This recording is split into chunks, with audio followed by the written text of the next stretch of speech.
What's up, hoarders? I've got an interesting game for you today. Have you ever thought, what would an MMORPG be like if it had tactics type combat? Well, that's exactly what I found with this game called Hana, which is having an open play test for the next week.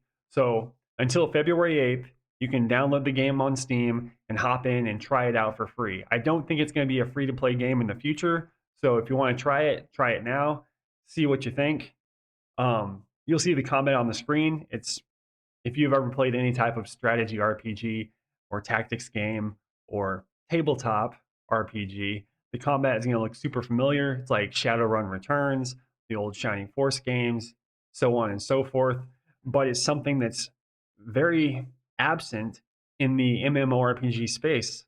So I was pretty interested to see what it's like, see what the combat's like. There were a lot of different combat options on the character I played. He had a lot of different abilities that were useful. I could do a lot of cool things, a lot of useful things.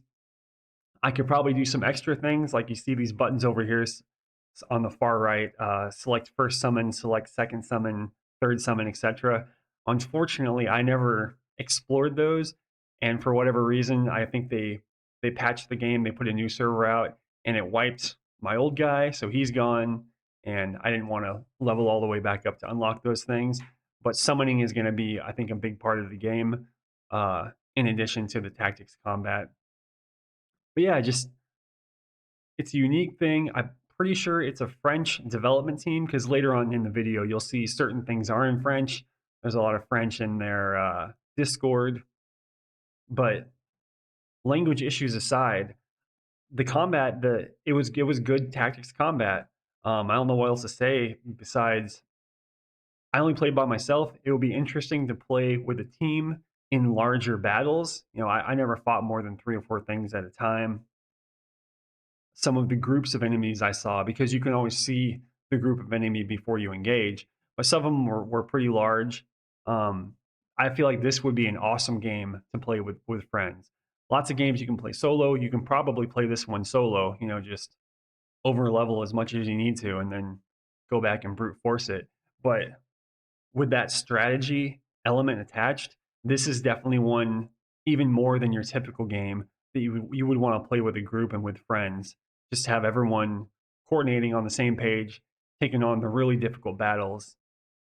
Like I don't know if this is the fight. There was one fight where I found a choke point where it kind of exploited the enemy AI. So that's something the devs will need to work on.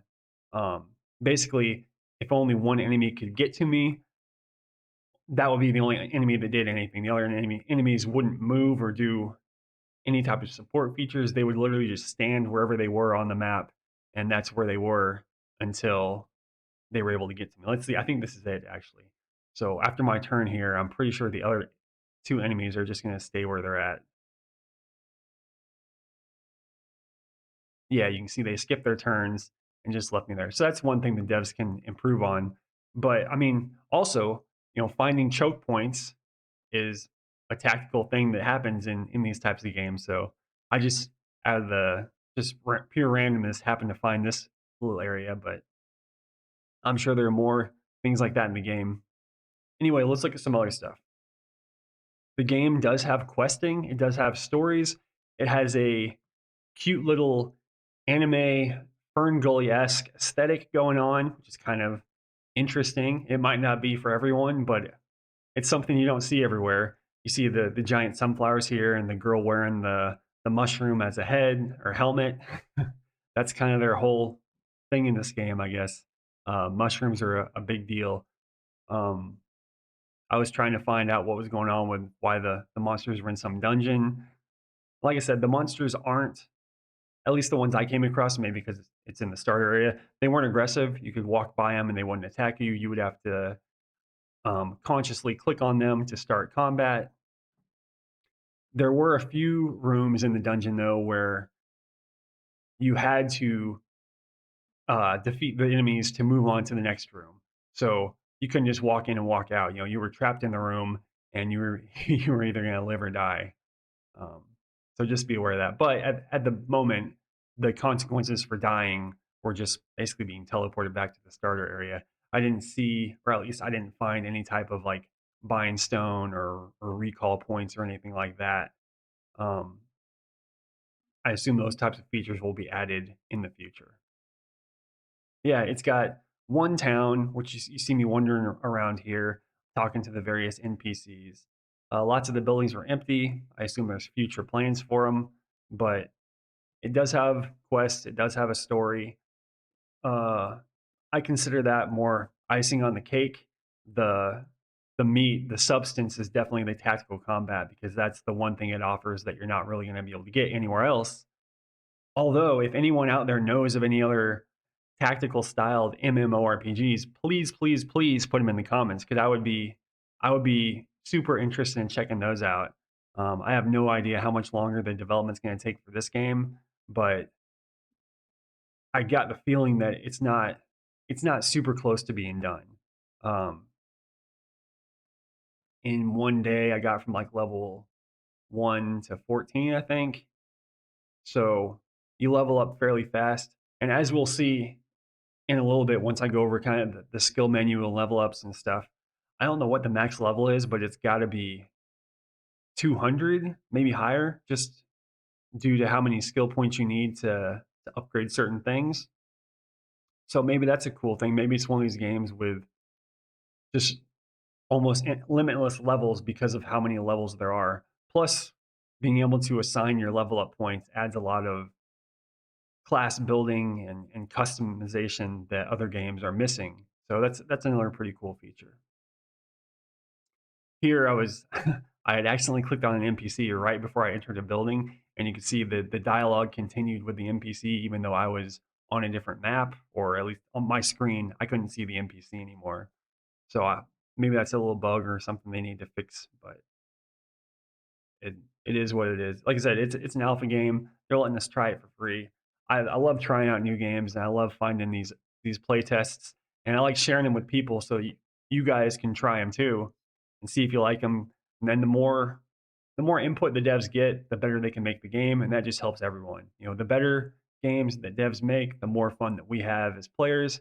So anytime they're having a playtest like this, I try to hop in and get whatever kind of feedback I can for them. So I wanted to go through some of the other features currently in the game beyond combat. You can see here, this is the character creation menu. There's not a whole lot of customization at the moment. You can pick between male or female, and then you've got the hair color on this slider. You can change however you want, and the same thing with the skin color. So skin color, hair color are what you can customized at the moment, and there are currently 3 classes. They are adding a fourth for sure. It's been confirmed. The 3 classes in the game at the moment are kind of like a ranged DPS class, melee tank, and a magic support. Now, there will be some kind of like, I think everyone is going to get a summoning ability at some point. I didn't come across it in the game yet. I'm not sure if I didn't get far enough, but everyone has a summoning menu, so I'm sure that will be a feature available to every character at some point.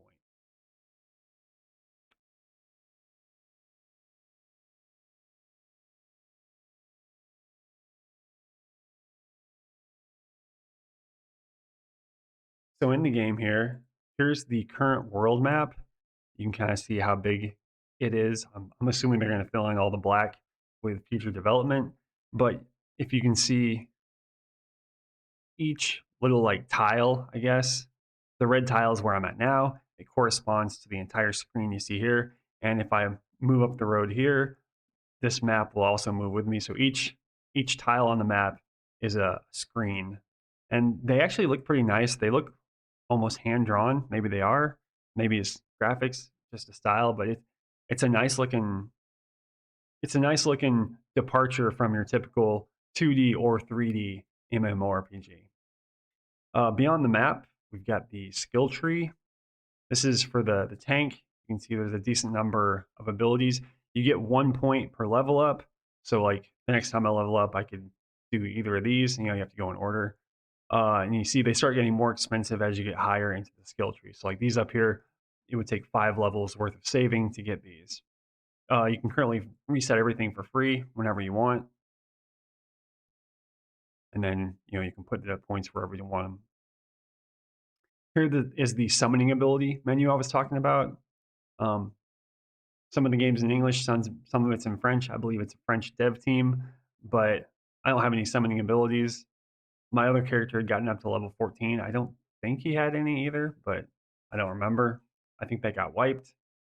You also have some unique passives that you get to choose between. I've only played the tank, so I've got either armor or hit points.